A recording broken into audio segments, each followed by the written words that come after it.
Hi girls, I'm so bored. So and I, child with met and do something. Yes, I think it's great. Let's call it at 2 p.m. Yes, Yes. Okay.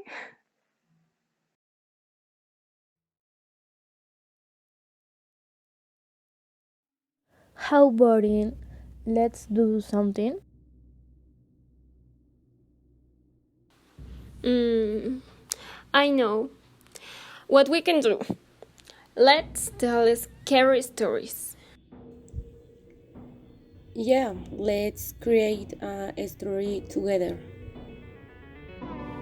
Let's start. The story is going to be called The Pokemon Suicides. There was a release of the video game Pokemon Red and Green in Japan in 1996. They say it is a terrifying game that incites the suicide of children who dare to play it.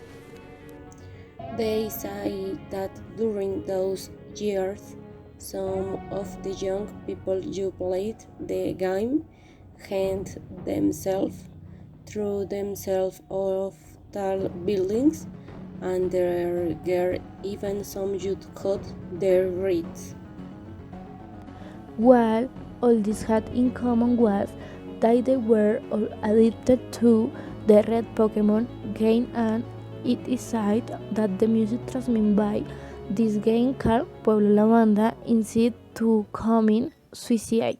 These rhythms affect the brain of young people but not adults.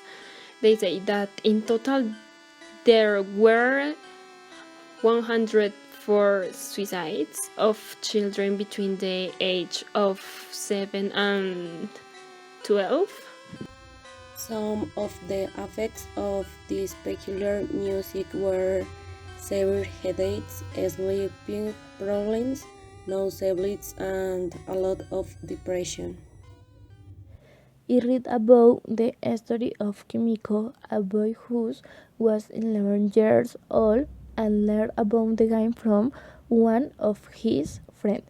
He says the game seemed strange to him at the beginning, but little by little he became addicted to it.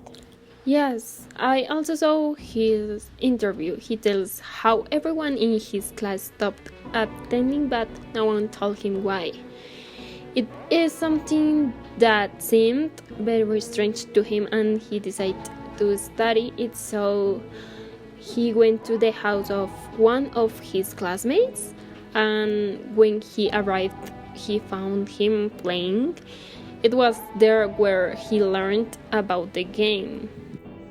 Kimiko was interested in the when because it was not like the others. Besides, its music was very striking. He could spend hours playing it without noticing, but everything stopped when one day one of his best friends died. What most caught Kimiko's attention about the death of his friend was the atrocious way in which his body was left because his eyes were wide. His nails were buried in his palms as if he had fed a lot of terror juice before he died. Although it was difficult for Kimiko to continue his life as a normal child, he did, until a few months later when Kimiko felt that his friend Akira was acting strangely and he was afraid he wouldn't know what to do and would lose her. What Kimiko didn't know is that it was too late for her friend Akira, as she just played the game so much that she became addicted and started to have most of the symptoms that glowing causes. A few days later, Kimiko found out that her friend Akira had hanged herself in the bathroom of her house. Her face got of terror and fear. It was a shocking scene since Akira was only 9 years old and her younger brother was the one who found her body. Kimiko realized that the deaths around him could be because of the game. So he decided to burn it and try to forget everything that happened. What Kimiko didn't expect was that this game would torment him even in his dreams, and his life would never be the same.